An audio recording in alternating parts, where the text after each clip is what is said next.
Hello friends, नमस्कार। स्वागत है आप सबों का आपके यूट्यूब चैनल एक्सपी क्लासेस पर।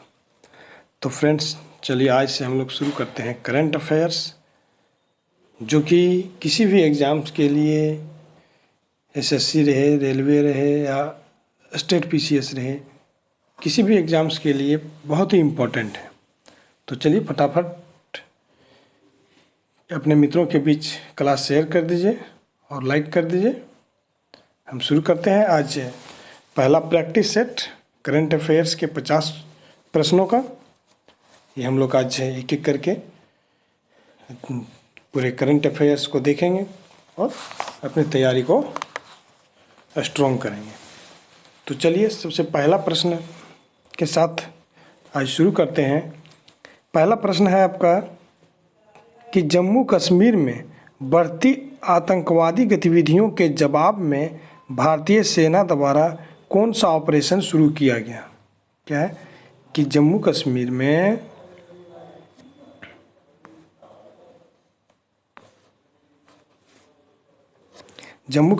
बढ़ती आतंकवादी गतिविधियों के जवाब में भारतीय सेना द्वारा कौन सा ऑपरेशन शुरू किया गया।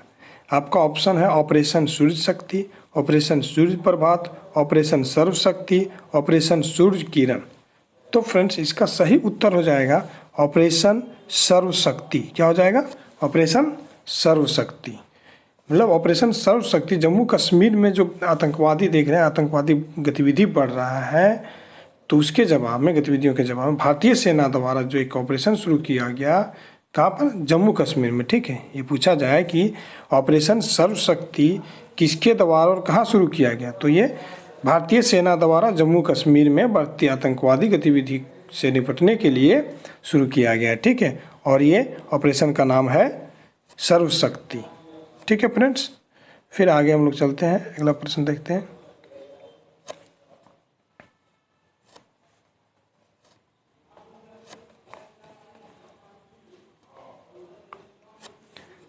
देखिए नेक्स्ट है आपका कि भारत के राष्ट्रपति ने घोषित की कि समाजवादी नेता और बिहार के पूर्व मुख्यमंत्री कर्पूरी ठाकुर को मरणोपरांत भारत रत्न से, क्या चीज़? देखिए, भारत रत्न से सम्मानित किया जाएगा। तो किसके द्वारा घोषणा किया गया? भारत के राष्ट्रपति द्वारा। ठीक है, और भारत के वर्तमान में राष्ट्रपति कौन है? तो द्रौपदी मुर्मू। ठीक है, याद रखिएगा, भारत के राष्ट्रपति कौन है? द्रौपदी मुर्मू। तो इनके द्वारा बिहार के एक समाजवादी नेता हैं और बिहार के पूर्व मुख्यमंत्री रह चुके हैं कर्पूरी ठाकुर, इनको भारत रत्न से सम्मानित किया जाएगा। तो इसके बारे में पूछा गया है कि कर्पूरी ठाकुर के बारे में कौन सा कथन सत्य है। तो देखिए, पहला ऑप्शन आपका है कि उनका जन्म समस्तीपुर जिले के, कहाँ? समस्तीपुर जिले के पिंतोजिया में 24 जनवरी 1924 को हुआ था। दूसरा ऑप्शन है आपका कर्पूरी ठाकुर बिहार के पहले गैर कांग्रेसी, याद रखिएगा, गैर कांग्रेसी मुख्यमंत्री थे। वे 2 बार प्रदेश के मुख्यमंत्री, 1 बार उप मुख्यमंत्री, 1 बार सांसद बने हैं। तो ऑप्शन आपका दिया चौथा में उपयुक्त सभी कथन सही है। तो बताइए, देखिए इसका सही उत्तर जो होगा फ्रेंड्स, ये होगा डी, उपयुक्त सभी सही हैं। देखिए, कर्पूरी ठाकुर जी जो है, इनका जन्म समस्तीपुर, बिहार के समस्तीपुर जिले के पितोजिया में 24 जनवरी 1924 को हुआ था। कब हुआ था? 24 जनवरी 1924 को। कर्पूरी ठाकुर, देखिए इनके बारे में जानिए, तो ये बिहार के पहला गैर कांग्रेसी मुख्यमंत्री हैं। ठीक है, बिहार के प्रथम गैर कांग्रेसी मुख्यमंत्री हैं और ये बिहार में 2 बार मुख्यमंत्री के पद पर रह चुके हैं और 1 बार उप मुख्यमंत्री। ठीक है, 1 बार उप मुख्यमंत्री, 2 बार मुख्यमंत्री और 1 बार सांसद रहे हैं। ठीक है, याद रखिएगा, 1 बार सांसद। उसके बाद देखिए, हम लोग ज़्यादा और कुछ जानना है तो देखिए, ये इनका जो था, ये 100वां जन्मदिन है कर्पूरी ठाकुर का, जो घोषणा किया गया 24 जनवरी 1924 को, इनका 100वें जन्मदिन पर, क्यों 100वें जन्मदिन पर घोषणा किया गया कि भारत रत्न दिया जाएगा। 100 साल पूरा इनका हुआ है। ठीक है, कर्पूरी ठाकुर का 100 साल। 1970 में देखिए, सबसे पहले ये क्या थे, 1970 में पूर्ण शराबबंदी बिहार में शुरू किए थे। कब? 1970 में। सोच लीजिए, अभी बिहार में पूर्ण शराबबंदी है ना, तो ये 1970 में ही कर्पूरी ठाकुर जी का पहला प्रयास था पूरे बिहार में शराबबंदी का। ठीक है।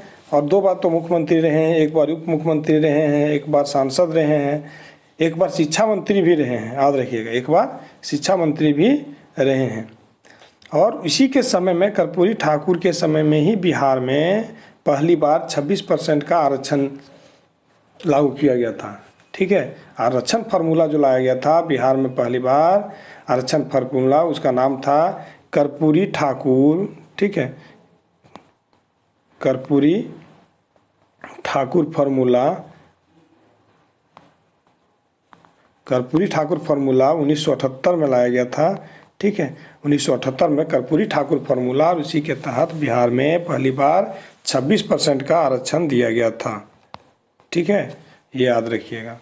उसके बाद देखिए भारत रत्न की बात है, तो भारत रत्न तो जो पहली बार शुरू किया गया था भारत रत्न 1954 में, ठीक है। भारत रत्न का शुरुआत कब हुआ था? ये भारत रत्न जो है हमारे देश का भारत का सर्वोच्च सम्मान है, और इसका भारत रत्न देने की परंपरा जो शुरू किया गया था भारत सरकार द्वारा 1954 में। और सर्वप्रथम जो भारत रत्न दिया गया था ये 3 लोगों को दिया गया था, सी राजगोपालाचारी, सर्वपल्ली राधाकृष्णन और सीवी रमन, ये 3 नाम याद रखिएगा, ठीक है।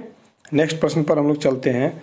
नेक्स्ट प्रश्न है आपका, आपदा प्रबंधन में उत्कृष्ट कार्य के लिए वर्ष 1924 की संस्थागत श्रेणी के लिए किस राज्य के 60 पैराशूट फील्ड हॉस्पिटल की सुभाष चंद्र बोस आपदा पुरस्कार 2024 के लिए चयनित किया गया है? मतलब आपदा प्रबंधन में उत्कृष्ट योगदान का, आपदा प्रबंधन पूछा जाए कि आपदा प्रबंधन में उत्कृष्ट योगदान के लिए 2024 की संस्थागत श्रेणी के लिए किस राज्य के, कौन सा राज्य में है जो 60 पैराशूट फील्ड हॉस्पिटल, ठीक है, 60 पैराशूट फील्ड हॉस्पिटल को सुभाष चंद्र बोस आपदा प्रबंधन पुरस्कार 2024 के लिए चयन किया गया? ये भी पूछा जा सकता है कि देखिए सुभाष चंद्र बोस आपदा प्रबंधन पुरस्कार 2024 के लिए किस हॉस्पिटल को चयन किया गया है? तो 60 पैराशूट फील्ड हॉस्पिटल। और ये हॉस्पिटल कहाँ है? तो ये हॉस्पिटल किस राज्य में है? तो ये आपका उत्तर प्रदेश में है। कहाँ है? उत्तर प्रदेश में, ठीक है। इसका सही उत्तर उत्तर प्रदेश हो जाएगा। नेक्स्ट प्रश्न है, भारत के राष्ट्रपति द्वारा कितने बच्चों को 6 श्रेणियों में प्रधानमंत्री राष्ट्रीय बाल पुरस्कार 2024 प्रदान किया गया? देखिए 2024 का प्रधानमंत्री राष्ट्रीय बाल पुरस्कार 2024 कितने बच्चों को दिया गया? तो इसका सही उत्तर है ऑप्शन सी, 19 बच्चों, ठीक है। 19 बच्चों को 2024 में प्रधानमंत्री राष्ट्रीय बाल पुरस्कार से मतलब दिया गया, ठीक है। नेक्स्ट देखिए, सरकार द्वारा स्थापित 9 सदस्यीय विजय राघव समिति, क्या है? विजय राघव समिति ने हाल ही में अपनी रिपोर्ट सौंपी जो किस विषय पर आधारित है?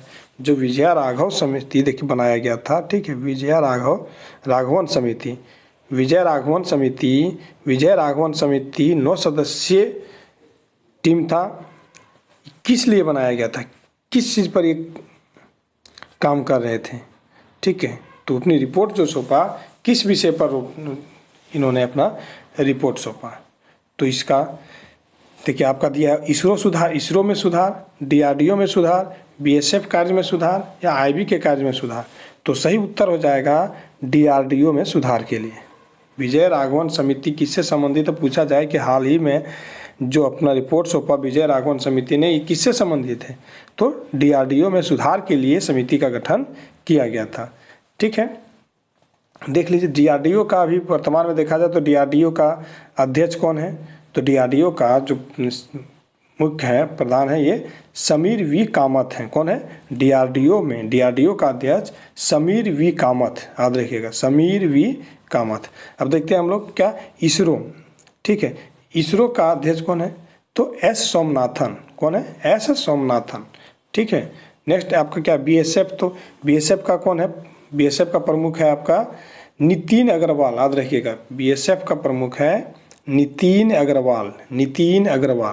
आईबी का प्रमुख देखिए, तो आईबी का हेड है आपका तपन कुमार डेका, ठीक है। आईबी का हेड कौन है? आईबी का हेड है तपन कुमार डेका। बीएसएफ का है नितिन अग्रवाल, ठीक है। इसरो का एस सोमनाथन, और डीआरडीओ का आपका है तो समीर वी कामत। ठीक है, नेक्स्ट प्रश्न पर हम लोग चलते हैं कि आईसीसी पुरुष one day cricket of the year, ICC पुरुष one day cricket of the year किसे चुना गया है? आईसीसी, ठीक है, पुरुष one day cricket of the year तो किसे चुना गया है? तो इसका सही उत्तर क्या हो जाएगा? इसका देखिए आपका ऑप्शन दिया है पैट कमिंग्स, रोहित शर्मा, विराट कोहली, शुभम गिल। तो आपका सही उत्तर हो जाएगा विराट कोहली। याद रखिएगा कौन है? विराट कोहली। ठीक है, देखिए अब एक चीज़ याद रखिए कि जो बार विश्व कप हुआ था 2023 का, उसमें मैन ऑफ द टूर्नामेंट किसे दिया गया था? तो मैन ऑफ द टूर्नामेंट भी विराट कोहली को मिला है। ठीक है, याद रखिएगा 2023 का आईसीसी वनडे, आईसीसी विश्व कप जो था इस, तो उसमें विराट कोहली को मैन ऑफ द टूर्नामेंट दिया गया था। उसके बाद आप रखिए, देखिए आईसीसी पुरुष one day cricket of the year 2023 Virat Kohli. तो इसी प्रकार से आईसीसी महिला क्रिकेट ऑफ द ईयर, ठीक है, महिला one day cricket of the year, ICC महिला cricket one day cricket of the year आपको किसे घोषित किया गया है? तो चमारी अट्टापट्टू। किसे? चमारी अट्टापट्टू। याद रखिएगा चमारी अट्टापट्टू, जो कि श्रीलंका की है। ठीक है, कहाँ का खिलाड़ी है? श्रीलंका की। उसके बाद देखिए आईसीसी पुरुष test cricket of the year, तो test cricket of the year किसको? उस्मान ख्वाजा, ऑस्ट्रेलिया का उस्मान ख्वाजा को घोषित किया गया है। ठीक है, और ICC T20 cricket of the year, ICC T20 किसमें? T20 में cricket of the year Suraj Kumar Yadav, और T20 महिला क्रिकेट ऑफ द ईयर जो घोषित किया वो हैली मैथ्यूज। किसे? हैली मैथ्यूज को। ठीक है, नेक्स्ट प्रश्न पर हम लोग चलते हैं। नेक्स्ट है ऑस्ट्रेलियन ओपन 2024। ऑस्ट्रेलियन ओपन 2024 के संबंध में कौन सा कथन सत्य है? तो देखिए आपका ऑप्शन है भारतीय टेनिस खिलाड़ी रोहन बोपन्ना ने अपने जोड़ीदार ऑस्ट्रेलियाई खिलाड़ी मैथ्यू एबडेन के साथ मिलकर ऑस्ट्रेलियन ओपन 2024 में मेंस डबल का खिताब अपने नाम किया। कौन कौन? देखिए रोहन बोपन्ना, ठीक है, रोहन बोपन्ना, ऑस्ट्रेलिया खिलाड़ी मैथ्यू एबडेन के साथ मिलकर के, ठीक है, ऑस्ट्रेलियन ओपन 2024 में मेंस डबल खिताब अपने नाम किया है। नेक्स्ट है 43 वर्षीय रोहन बोपन्ना ग्रैंड स्लैम जीतने वाले सबसे उम्रदराज खिलाड़ी बन गए। देखिए रोहन बोपन्ना सबसे उम्रदराज खिलाड़ी, ठीक है। पुरुष एकल का खिताब इटली के खिलाड़ी यानिस सिनर ने जीता। तो फ्रेंड्स इसका जो सही उत्तर है ऑप्शन डी है, उपयुक्त सभी कथन सही है। ठीक है,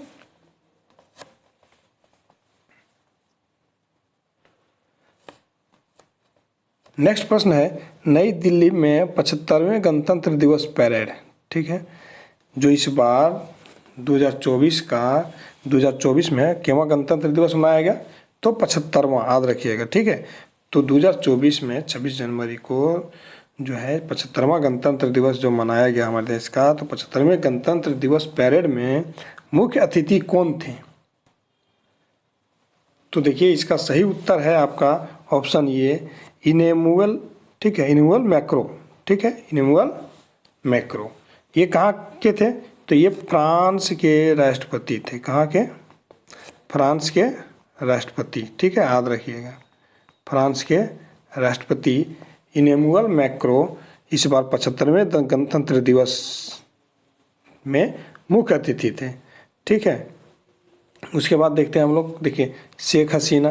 तो शेख हसीना तो आप लोग को पता है कि वर्तमान में बांग्लादेश की प्रधानमंत्री हैं। ठीक है, और इसी को शेख हसीना को आयरन लेडी ऑफ, ठीक है, आयरन लेडी ऑफ बांग्लादेश। कहाँ की? आयरन लेडी कहाँ का? बांग्लादेश की। ठीक है, याद रखिएगा बांग्लादेश की आयरन लेडी कहा जाता है शेख हसीना को। नेक्स्ट प्रश्न है हाल ही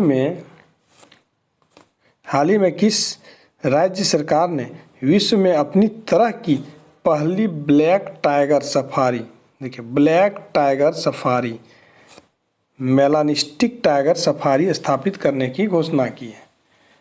तो किस राज्य सरकार ने विश्व में अपनी तरह की पहली ब्लैक टाइगर सफारी? तो इसका सही उत्तर हो जाएगा आपका उड़ीसा सरकार। कौन? उड़ीसा। ठीक है, ब्लैक टाइगर सफारी। तो इसको याद रखने का तरीका देखिए, ब्लैक पगोड़ा से याद रखिए उड़ीसा में है, तो ब्लैक टाइगर सफारी से मिला करके याद रखिए। ठीक है, ब्लैक टाइगर सफारी स्थापित करने की घोषणा किस राज्य सरकार ने किया? तो उड़ीसा सरकार ने। नेक्स्ट है पद्म पुरस्कार 2024। देखिए पद्म पुरस्कार 2024 के संबंध में कौन सा कथन सत्य है? ठीक है, तो इसमें याद रखिए, देखिए पूर्व उपराष्ट्रपति एम वेंकैया नायडू, अभिनेता चिरंजीवी और वैजंतीमाला बाली, भरतनाट्यम नृत्यांगना पद्मा सुब्रमण्यम, ये 4 नाम आप देखें क्या क्या, वेंकैया नायडू, चिरंजीवी, वैजंतीमाला बाली और भरतनाट्यम नृत्यांगना है कौन सा, क्या नाम है? पद्मा सुब्रमण्यम। इसको देश के पद्म विभूषण, कौन सा पद? देखिए पद्म विभूषण से सम्मानित किया गया। नेक्स्ट है सुलभ इंटरनेशनल के संस्थापक विंदेश्वरी पाठक को मरणोपरांत पद्म विभूषण पुरस्कार से सम्मानित किया गया। ताइवान के फॉक्सकॉन ग्रुप के चेयरमैन, ताइवान का देखिए विदेशी है एक, क्या? ताइवान के फॉक्सकॉन ग्रुप के चेयरमैन यंग लियू को पद्म भूषण, क्या है? पद्म भूषण से सम्मानित किया गया। तो उपयोग कथन सही होगा ऑप्शन डी, सभी कथन सत्य है। याद रखिए यदि पूछा जाए कि पद्म पुरस्कार में इस बार किसे किसे पद्म पुरस्कार दिया गया, पद्म पुरस्कार से सम्मानित किया गया, तो अब देखिए पूर्व उपराष्ट्रपति वेंकैया नायडू, अभिनेता चिरंजीवी और वैजंतीमाला। ठीक है, उसके बाद देखिए नृत्यांगना है, भरतनाट्यम से संबंधित है। ठीक है, पद्मा सुब्रमण्यम ज़्यादा इम्पोर्टेंट है। ठीक है, ये डिफरेंट है आपका पद्मा सुब्रमण्यम जो कि एक नृत्यांगना है भरतनाट्यम का। ठीक है, इसे पद्म भूषण दिया गया। अब एक मरणोपरांत किसे दिया गया इस बार? तो बिंदेश्वरी पाठक। ठीक है, उसके बाद देखिए एक विदेशी जो है ताइवान के फॉक्सकॉन ग्रुप के चेयरमैन है यंग लियू। ठीक है, याद रखिएगा। तो इस बार देखिए पद्म विभूषण जो है सो एक चीज़ याद रखिए, पद्म विभूषण पुरस्कार 5 लोगों को दिया गया, पद्म भूषण 17 लोगों को दिया गया। ठीक है, और पद्म श्री 110 लोगों को दिया गया है। ठीक है, और एक चीज़ और याद रखिए, बिंदेश्वरी पाठक देखिए सुलभ इंटरनेशनल के संस्थापक हैं और बिंदेश्वरी पाठक को ही टॉयलेट मैन ऑफ इंडिया कहा जाता है। क्या कहा जाता है? Toilet man of India. याद रखिएगा, टॉयलेट मैन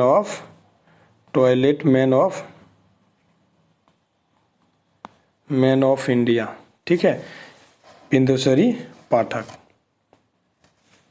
नेक्स्ट प्रश्न देखते हैं हम लोग 11 नंबर का, उच्च शिक्षा में अखिल भारतीय सर्वेक्षण रिपोर्ट 2021। ठीक है, उच्च शिक्षा में अखिल भारतीय सर्वेक्षण रिपोर्ट 2021-22 निम्नलिखित में से किसके द्वारा जारी किया गया? तो उच्च शिक्षा से संबंधित है, तो इससे आप पकड़ सकते हैं कि इसका सही उत्तर क्या होगा। तो देखिए इसमें सही उत्तर आपका नीति आयोग, देखिए ऑप्शन दिया है नीति आयोग, वित्त मंत्रालय, शिक्षा मंत्रालय, यूजीसी। तो उच्च शिक्षा से संबंधित है तो कौन जारी करेगा? तो शिक्षा मंत्रालय। ठीक है, किसके द्वारा? शिक्षा मंत्रालय द्वारा, इसका सही उत्तर हो जाएगा। नेक्स्ट है, हाल ही में भारतीय सेना में सूबेदार पद पाने वाली पहली महिला। देखिए भारतीय सेना में सूबेदार पद पाने वाली पहली महिला कौन बनी? आपका ऑप्शन है सुमित्रा राय, स्नेहा चौधरी, स्मृति जोशी, प्रीति रजक। तो सही उत्तर हो जाएगा इसका ऑप्शन डी, प्रीति रजक। ठीक है, याद रखिएगा क्या है? प्रीति रजक। ठीक है,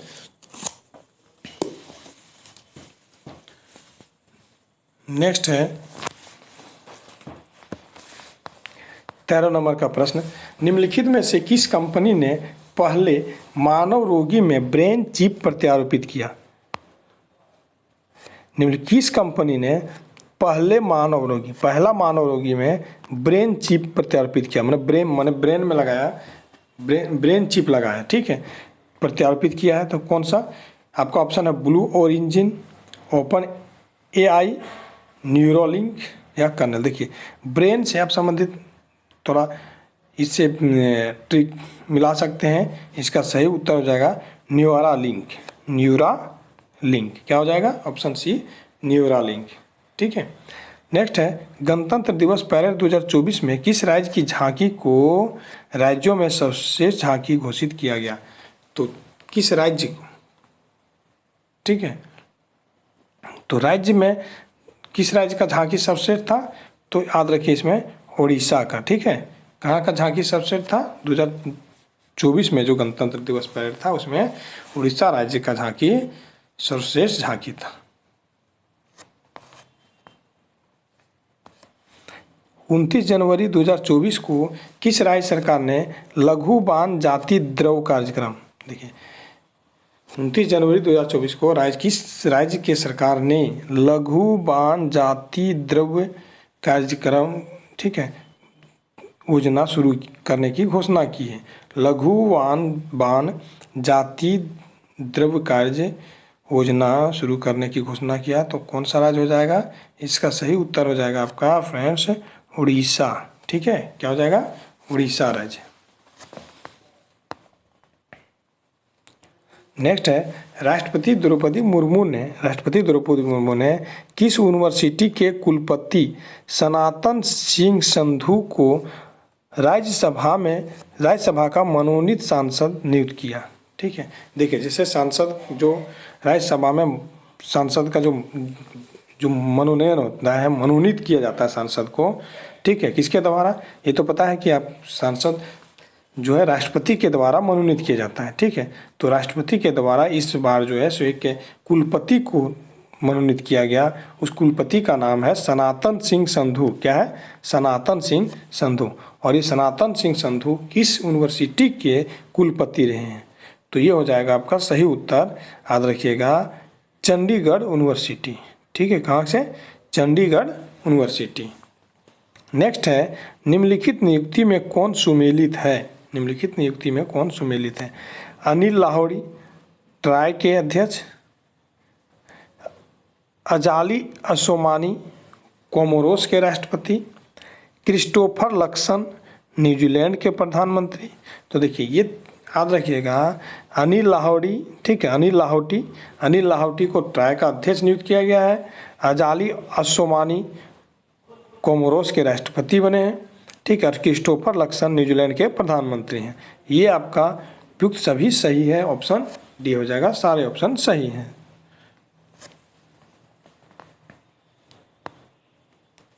नेक्स्ट प्रश्न देखते हैं। 28 जनवरी को श्री नीतीश कुमार ने पटना के राजभवन में कौन सी बार बिहार के मुख्यमंत्री के रूप में शपथ ली? तो देखिए अभी तक का सबसे बड़ा रिकॉर्ड है, सबसे ज़्यादा बार मुख्यमंत्री के पद पर शपथ लेने वाले बिहार के नीतीश कुमार हैं। और ये इस बार 9वीं बार, ठीक है, ये इनका 9वीं बार था जो मुख्यमंत्री के रूप में शपथ लिए हैं, ठीक है। तो ऑप्शन डी आपका सही उत्तर होगा।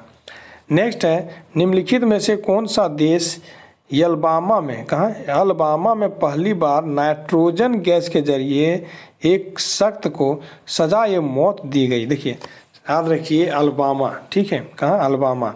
और ये अलबामा में पहली बार, याद रखिए, पहली बार नाइट्रोजन गैस के जरिए सजाए मौत देने वाला पहला देश कौन बना है? तो आपका ये अमेरिका बना है। कौन सा? अमेरिका, ठीक है, याद रखिएगा कौन सा देश? अमेरिका जो है सो नाइट्रोजन गैस के जरिए किसी व्यक्ति को सजाए मौत देने वाला पहला देश बना है। नेक्स्ट है शिक्षा में बहुभाषावाद को प्रोत्साहित करने के लिए, किसमें? शिक्षा में बहुभाषावाद, मतलब बहुत सारे भाषाओं को सीखने के लिए, ठीक है, बहुत भाषावाद को प्रोत्साहित करने के लिए भारत सरकार ने आर्टिफिशियल इंटेलिजेंस आधारित एक ऐप शुरू किया है, ठीक है, आर्टिफिशियल इंटेलिजेंट आधारित एक ऐप शुरू किया। उस ऐप का नाम क्या है, किस नाम से ऐप को लॉन्च किया गया है? तो याद रखिएगा ये ऐप है अनुवादिनी। क्या है? अनुवादिनी, ठीक है, अनुवादिनी।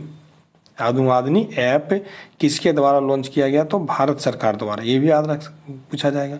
अनुवादिनी ऐप किसके द्वारा लॉन्च किया गया? भारत सरकार द्वारा। अनुवादिनी ऐप किससे संबंधित है? तो बहुभाषावाद को प्रोत्साहन करने के लिए, शिक्षा में बहुभाषावाद को प्रोत्साहित करने के लिए, ठीक है, अनुवादिनी ऐप भारत सरकार द्वारा लॉन्च किया गया, जो एक आर्टिफिशियल इंटेलिजेंट पर आधारित है। नेक्स्ट प्रश्न है आपका, देश में पहली बार हिम तेंदुआ, ठीक है, याद रखिएगा, हिम तेंदुआ की गणना की गई, इसके संबंध में कौन सा कथन सत्य है? देखिए हिम तेंदुए के बारे में पूछा गया है, तो इसमें बोला है आपका कि भारतीय वन्य जीव संस्थान, ठीक है, भारतीय वन्य जीव संस्थान ने इसकी गणना की है। देश में कुल 1718 हिम तेंदुए हैं। इसकी आबादी लद्दाख में सर्वाधिक 477 है। तो आपका फ्रेंड्स ये ऑप्शन डी सही होगा, ठीक है। उपयुक्त सभी हिम तेंदुए की गणना भारतीय वन्यजीव संस्थान ने किया है, ठीक है। हिम तेंदुए की गणना किसके द्वारा किया गया है? तो भारतीय वन्यजीव संस्थान के द्वारा किया गया है। और देश में कुल हिम तेंदुए की संख्या 718 है, ठीक है। कितना है? 718 है। और सबसे ज़्यादा हिम तेंदुआ देखा गया है तो लद्दाख में है। और लद्दाख में कितना? 477। कितना? 477, ठीक है। नेक्स्ट देखते हैं हम लोग, नीति आयोग के चर्चा पत्र। नीति आयोग का एक चर्चा पत्र है, उस चर्चा पत्र देखिए, multi dimension poverty in India since 2005-6, ठीक है। क्या है चर्चा पत्र? कौन सा चर्चा पत्र? Multi dimension poverty in India since 2005-6। इसके संबंध में कौन सा कथन सत्य है? आपका ऑप्शन है, पिछले 9 वर्षों के दौरान 24.82 करोड़ भारतीय विविध प्रकार की गरीबी से बाहर निकले हैं। गरीबी में रह रहे लोगों का अनुपात 2013-14 के 29.17% से घटकर 22-23 में 11.28% हो गया। देखिए गरीबी में रह रहे अनुपात जो था, गरीबी का अनुपात 2013-14 में 29.17 था और ये घट करके 22-23 में 11.28% हो गया है। इस रिपोर्ट के अनुसार, ये जो रिपोर्ट सरकार द्वारा नीति आयोग द्वारा जारी किया गया, इसमें कह रहा है कि अनुसार पिछले 9 वर्ष में बहुआयामी गरीबी में 17.89% कमी आई है। आप यहीं से घटा करके देख सकते हैं कि यदि 29.17 में 11.28 को माइनस करते हैं तो आपका 17.87 आता है, ठीक है। और इसका जो है आपका पिछले 9 वर्ष में बोला गया है कि पिछले 9 वर्ष में 24.82 करोड़ भारतीय जो है सो गरीबी रेखा से बाहर आया है। तो ये डेटा आप याद रखिएगा, बहुत ही इम्पोर्टेंट डेटा है। आपका तीनों ऑप्शन सही है, ठीक है। ये सारा ऑप्शन सही है, सभी कथन सही है। पिछले 9 वर्ष में यदि बोला जाए कि जो नीति आयोग के द्वारा डेटा जारी किया गया मल्टी डायमेंशन पॉवर्टी, ठीक है, पॉवर्टी इन इंडिया, ठीक है, मल्टी डायमेंशन पॉवर्टी में मतलब गरीबी का जो रिपोर्ट जारी किया गया भारत सरकार के द्वारा, नीति आयोग के द्वारा, उसमें आपका बताया गया है कि 9 वर्ष में 24.82 करोड़ भारतीय गरीबी रेखा से बाहर आए हैं। और इसमें यदि देखा जाए कि 13-14 में गरीबी जो था भारत का वो 29.17% था। अभी 22-23 का डेटा के अनुसार से इस गरीबी कितना भारत में बचा है? था 11.28%, जो कि 17.87% की कमी आई है पिछले ये 9 साल के दरमियान में, ठीक है। नेक्स्ट है आपका, फिल्म फेयर पुरस्कार 2024 के संबंध में कौन सुमेलित नहीं है? याद रखिएगा, नहीं, ये सब जब पकड़ना है, नहीं तो इसी में गलती होता है। फिल्म फेयर पुरस्कार 2024 के संबंध में कहता है, best film 12th fail, best actor Ranveer Singh, best actress Alia Bhatt, best director Vinod Chopra. तो इसमें देखिए आप क्या है कि इसमें याद रखिए कि कौन सा गलत है। बेस्ट फिल्म का पुरस्कार मिला है 12th फेल को। बेस्ट एक्टर यही आपका गलत है, ठीक है। बेस्ट एक्टर में रणवीर सिंह नहीं, रणवीर कपूर को मिला है, ठीक है। याद रखिए इसमें क्या है, रणवीर कपूर को। बेस्ट एक्ट्रेस आलिया भट्ट और बेस्ट डायरेक्टर के लिए विधु विनोद चोपड़ा को, ठीक है।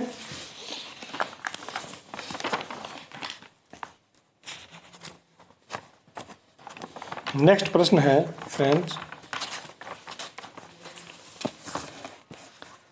नेक्स्ट है निम्नलिखित में से किस देश के वायु सेनाओं के बीच युद्धाभ्यास डेजर्ट नाइट, क्या है, कौन सा अभ्यास, डेजर्ट नाइट का आयोजन किस किस के बीच में किया गया।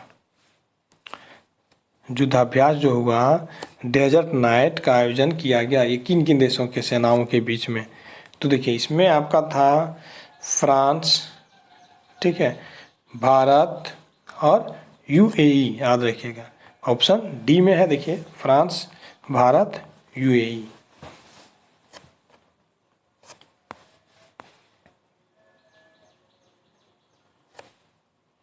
नेक्स्ट है महिलाओं को 1000 की मासिक आर्थिक सहायता प्रदान करने के लिए, महिला को, इनको देखिए याद रखिए, महिला को 1000 रुपया महीना आर्थिक सहायता, ठीक है। किस राज्य सरकार द्वारा महतारी वंदना योजना, कौन सा, महतारी वंदना योजना शुरू किया गया। अब देखिए इसमें 3-4 आपका प्रश्न बनेगा इस तरह से। महतारी वंदना योजना किससे संबंधित है, महतारी वंदना योजना किस राज्य से संबंधित है, या महतारी वंदना योजना किस राज्य सरकार द्वारा शुरू किया गया। महतारी वंदना योजना में महिलाओं को कितना सहायक राशि देने का प्रावधान किया गया है। तो आप देखिए महतारी वंदना योजना, ठीक है, महतारी वंदना योजना जो शुरू किया गया ये आपका छत्तीसगढ़ सरकार द्वारा, किसके द्वारा, छत्तीसगढ़ सरकार। महतारी वंदना योजना छत्तीसगढ़ सरकार द्वारा शुरू किया गया है, याद रखिए। और ये किस राज्य, महतारी वंदना योजना कौन सा राज्य से, छत्तीसगढ़ से। महिलाओं से संबंधित है, महिला को महीने में 1000 रुपये का आर्थिक सहायता दिया जाएगा छत्तीसगढ़ सरकार द्वारा महतारी वंदना योजना के तहत, ठीक है। नेक्स्ट है आपका भारत सरकार ने नई शिक्षा नीति के तहत किस भाषा को भारत की 9 शास्त्रीय भाषाओं में से एक रूप में शामिल करने का निर्णय लिया है। 9 शास्त्रीय भाषाओं में से एक इसमें शामिल किया जा रहा है भारत सरकार द्वारा नई शिक्षा नीति के तहत। तो कौन सा भाषा को शामिल किया जा रहा है, तो आपका इसमें याद रखिए फारसी, कौन सा, फारसी भाषा को।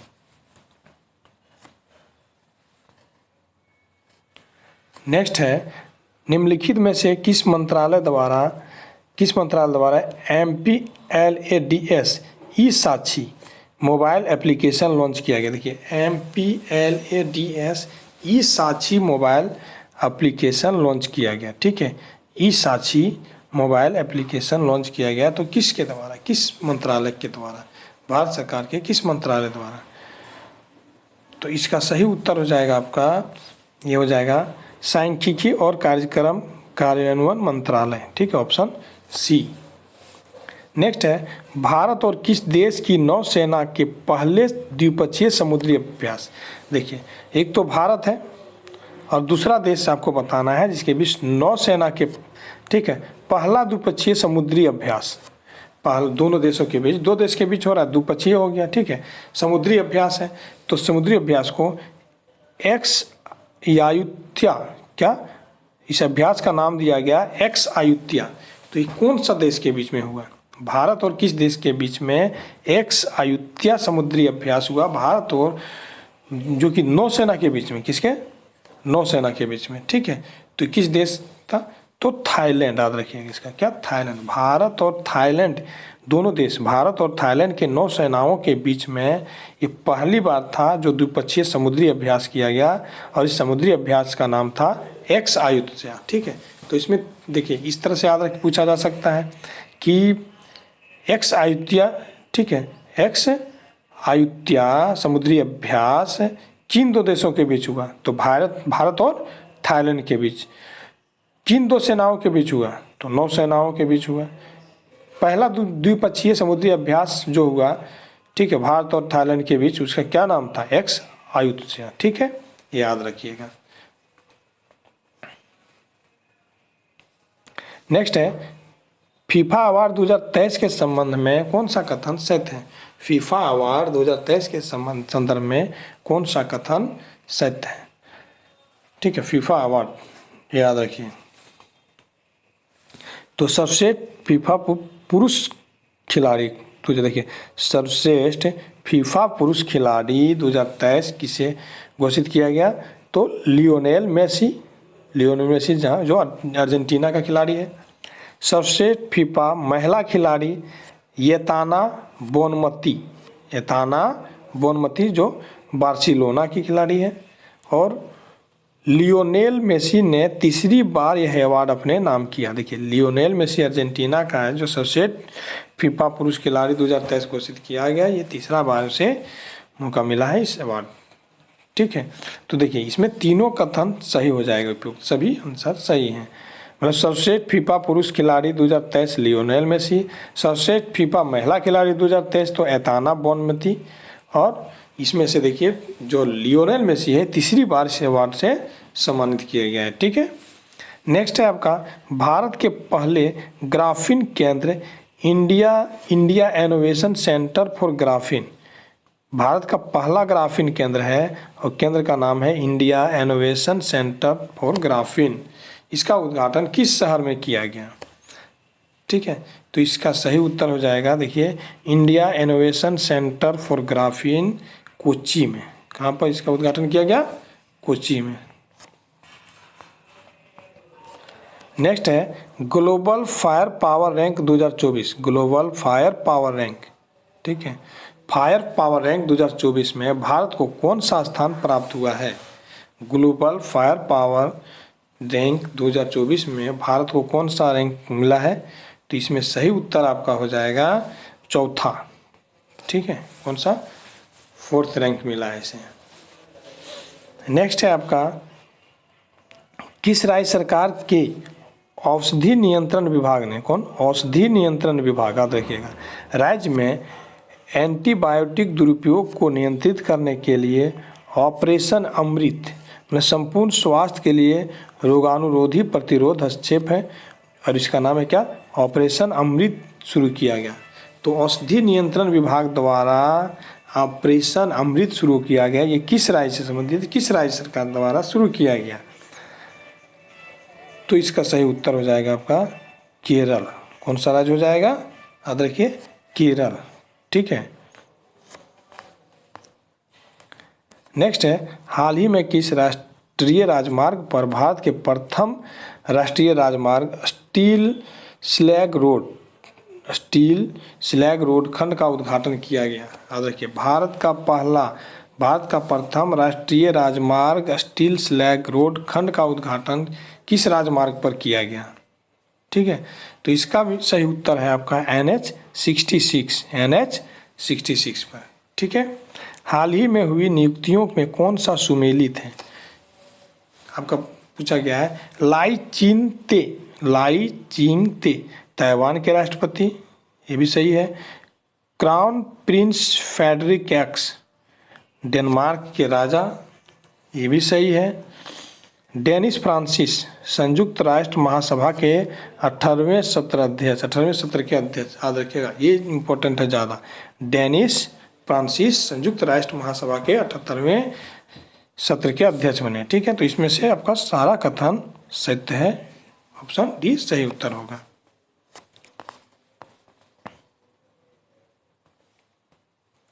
नेक्स्ट है शिक्षा मंत्रालय द्वारा, किसके द्वारा? देखिए शिक्षा मंत्रालय द्वारा घोषित नए दिशा निर्देश के अनुसार कोचिंग सेंटर में कितने वर्ष से कम उम्र के छात्रों को नामांकन नहीं कर सकते हैं, धार्मिक वादे नहीं कर सकते हैं और रैंक या अच्छे रैंक की गारंटी नहीं दे सकते हैं। कितना? तो अभी तत्काल में देखिए कि एक कानून लाया गया, शिक्षा मंत्रालय द्वारा घोषणा किया गया है। ठीक है, तो इसका सही उत्तर है आपका ऑप्शन डी 16 वर्ष। ठीक है, क्या कहा गया शिक्षा मंत्रालय द्वारा? देखिए पिछले 2 महीने पहले घोषणा किया गया है कि कोचिंग सेंटर जो है भारत के कोई भी कोचिंग सेंटर जहाँ की 16 वर्ष से कम उम्र के छात्र नामांकन नहीं कर सकते हैं, कोचिंग में नामांकन नहीं करा सकते हैं और कोचिंग के द्वारा धार्मिक वादे नहीं किया जा सकता है, जैसे कि अच्छा रैंक का गारंटी नहीं दे सकता, अच्छा अंक लाने की गारंटी नहीं दे सकता है। कोचिंग वाला बच्चों को भ्रमित नहीं कर सकता है, ठीक है। झूठ मूठ के वादे नहीं कर सकते हैं, नहीं तो उस पर कानूनी कार्रवाई किया जाएगा। देखिए नेक्स्ट है आपका नाम। शिखर सम्मेलन के संबंध में कौन सा कथन सत्य है? तो इसमें पहला है आपका नाम का 19वां शिखर सम्मेलन कंपाला युगांडा में आयोजित किया गया। इसका विषय था साझा वैश्विक समृद्धि के लिए सहयोग को गहरा करना। साझा वैश्विक समृद्धि के सहयोग के लिए साझा वैश्विक समृद्धि के लिए सहयोग को गहरा करना। पहला गुटनिरपेक्ष सम्मेलन 1961 में बेलग्रेड में आयोजित किया गया था। तो इसमें देखिए सही उत्तर जो इसका होगा आपका, तीनों कथन सही है, ठीक है। ऑप्शन डी सही उत्तर हो जाएगा, उपरोक्त कथन सही, ठीक है। नाम का 19वां शिखर सम्मेलन कंपाला युगांडा में आयोजित किया गया। इसका विषय था साझा वैश्विक समृद्धि के लिए सहयोग को गहरा करना। और पहला गुटनिरपेक्ष सम्मेलन जो आयोजित किया गया था 1961 में, ये बेलग्रेड में आयोजित किया गया था।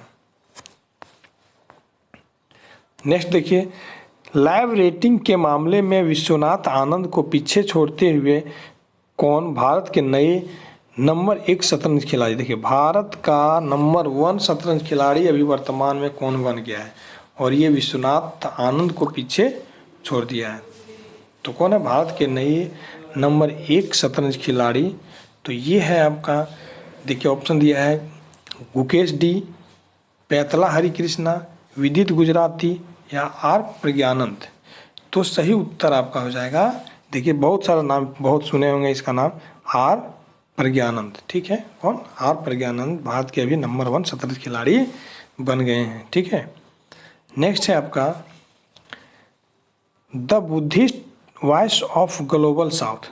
The Buddhist voice of global south विषय के साथ शांति के लिए एशियाई बौद्धिक सम्मेलन 12वां महासभा किस शहर में आयोजित किया गया?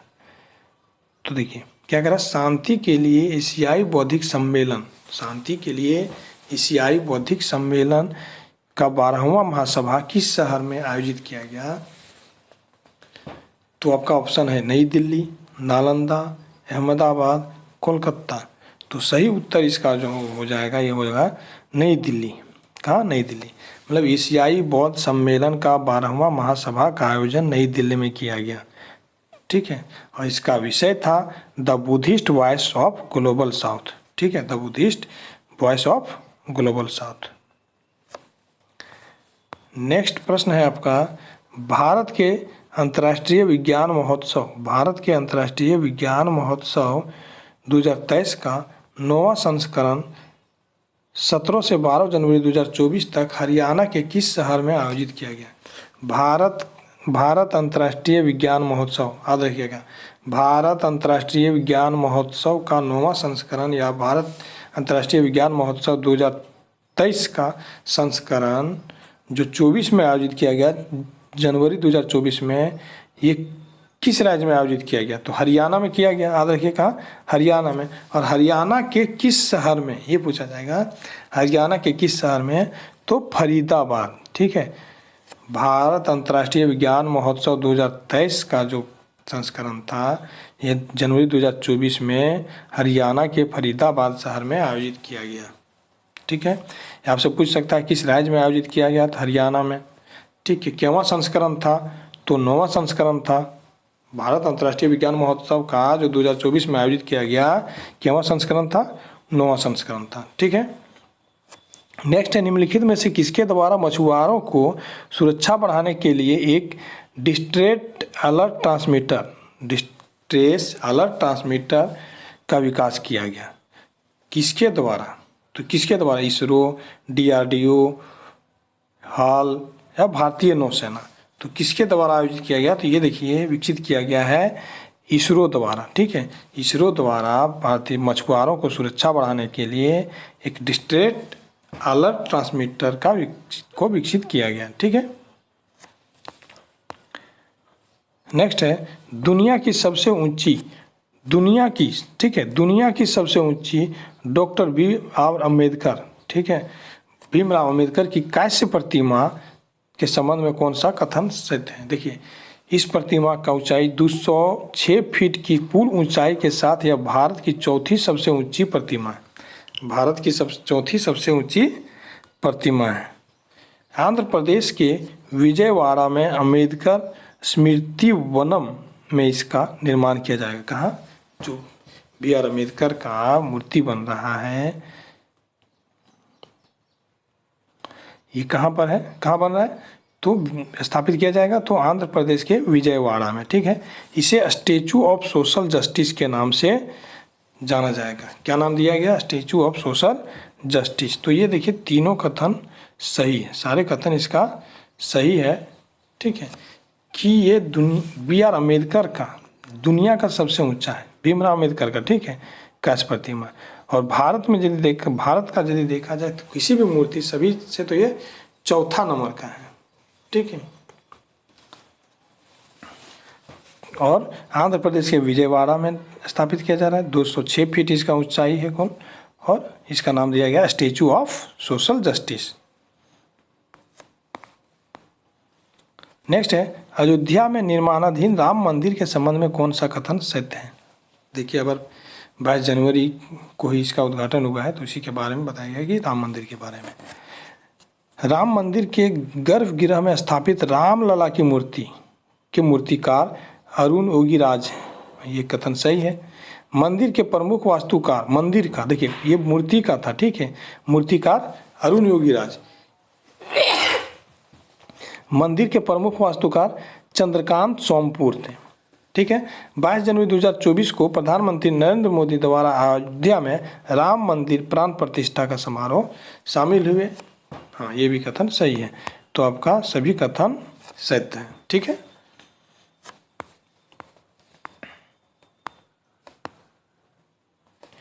नेक्स्ट प्रश्न है, हैदराबाद स्थित इंडियन इम्यूनोलॉजिकल्स लिमिटेड ने हैदराबाद में किस रोग की रोकथाम के लिए भारत का पहला स्वदेशी रूप से विकसित वैक्सीन हैविश्योर, देखिए भारत का पहला स्वदेशी रूप से विकसित वैक्सीन का नाम क्या है? हैविश्योर। ये किस बीमारी से, किस रोग से रोकथाम के लिए बनाया गया है? तो ये सही उत्तर आपका हो जाएगा, सही उत्तर हो जाएगा हेपेटाइटिस ए। कौन सा हो जाएगा? हेपेटाइटिस ए, याद रखिएगा, ठीक है। नेक्स्ट है, भारत और किस देश के सेनाओं के बीच अभ्यास साइक्लोन वन, ठीक है, भारत और किस देश के बीच अभ्यास साइक्लोन 1 का आयोजन राजस्थान के जैसलमेर में किया गया? पूछा जाएगा कि हाल ही में राजस्थान के जैसलमेर में कौन सा अभ्यास किया गया? तो अभ्यास साइक्लोन 1। और ये किस किस देश के बीच था? तो ये था आपका भारत और मिस्र के बीच। किसके बीच? भारत और मिस्र के बीच, याद रखिएगा, ठीक है।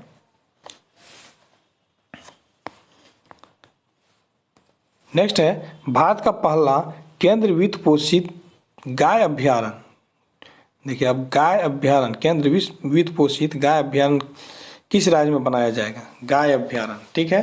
तो गाय अभ्यारण्य किस राज्य में बनाया जा रहा है? उत्तर प्रदेश, मध्य प्रदेश, राजस्थान, गुजरात। तो आपका सही उत्तर हो जाएगा उत्तर प्रदेश, ठीक है।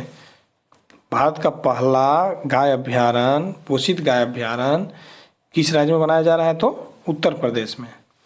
नेक्स्ट है आपका, हाल ही में किस राज्य सरकार ने पूर्व मुख्य न्यायाधीश और वर्तमान राज्यसभा सदस्य रंजन गोगोई को राज्य का सर्वोच्च नागरिक सम्मान प्रदान किया गया? देखिए, आप सुने होंगे कि हम रंजन गोगोई भारत के पूर्व मुख्य न्यायाधीश रह चुके हैं और ये वर्तमान में राज्यसभा के सदस्य हैं, ठीक है, राज्यसभा में सदस्य हैं। कौन? रंजन गोगोई। तो इन्हें किस राज्य के द्वारा सर्वोच्च नागरिक सम्मान प्रदान किया गया? किस राज्य का? तो देखिए, इसमें आपका ऑप्शन है मेघालय, मध्य प्रदेश, असम, गुजरात। तो ये असम सही उत्तर हो जाएगा, ठीक है, आपका ऑप्शन सी असम। चूँकि इनका संबंध असम से ही रहा है, वहीं असम से ही थे, ठीक है। एशिया के सबसे बड़े नागरिक उड्डयन शो विंग्स इंडिया 2024। देखिए, एशिया का सबसे बड़ा नागरिक उड्डयन शो है, उसका नाम है विंग्स इंडिया 2024 का आयोजन किस शहर में किया गया? विंग्स इंडिया 2024 का आयोजन किस शहर में किया गया? ठीक है, सही उत्तर आपको चुनना है। आपका ऑप्शन है पुणे, हैदराबाद, रांची, जोधपुर। तो इसका सही उत्तर हो जाएगा हैदराबाद। विंग्स इंडिया 2024 का आयोजन कहाँ किया गया? हैदराबाद में। ठीक है, नेक्स्ट है, किस देश के स्पेस क्राफ्ट मून स्ट्राइपर ने चंद्रमा पर सफल लैंडिंग की और चांद पर मून मिशन के सफल लैंडिंग कराने वाला दुनिया का 5वां देश बन गया? चंद्रमा पर सफल लैंडिंग करने वाला दुनिया का 5वां देश कौन बना है? तो ये सही उत्तर आपका होगा जापान। ठीक है, जापान जो है सो चंद्रमा पर लैंडिंग करने वाला दुनिया का 5वां देश बन गया है। नेक्स्ट है, हाल ही में फोर्ब्स द्वारा जारी रिपोर्ट के अनुसार दुनिया की सबसे मजबूत करेंसी कौन सी है? देखिए, फोर्ब्स द्वारा जारी किया गया रिपोर्ट, उसमें से दुनिया का सबसे स्ट्रॉन्ग करेंसी, बहुत इंपॉर्टेंट है ये, दुनिया का सबसे मजबूत करेंसी अभी वर्तमान में कौन सा है? तो याद रखिए, आपका कुवैती दिनार है। कौन है? कुवैती दिनार अभी सबसे दुनिया का सबसे स्ट्रॉन्ग करेंसी बन गया है। ठीक है, नेक्स्ट है, हाल ही में किस खिलाड़ी को 8वीं बार Balkan athletes of the year चुना गया? किस खिलाड़ी को? आपका ऑप्शन है रोजर फेडरर, नोवाक जोकोविच, राफेल नडाल या एंडी मर्से। तो आपका सही उत्तर हो जाएगा इसका नोवाक जोकोविच। ठीक है, कौन है? Balkan athletes of the year किसे घोषित किया गया और 8वीं बार? ठीक है, केवल बार? 8वीं बार, याद रखिएगा, ये नोवाक जोकोविच। ठीक है, तो फ्रेंड्स, ये था आज का पूरे 50 प्रश्नों का करंट अफेयर्स का प्रैक्टिस। ठीक है, हम लोग किए, आप लोग इसे पूरा एक एक करके अच्छे से समझिए, देखिए, और हमारे चैनल को लाइक करिए, अपने मित्रों के बीच शेयर कीजिए और चैनल पर हमेशा बने रहें। हम इस प्रकार से आपका बीच बीच में करंट अफेयर्स, जीएस, ये सब लेकर के आते रहेंगे। धन्यवाद।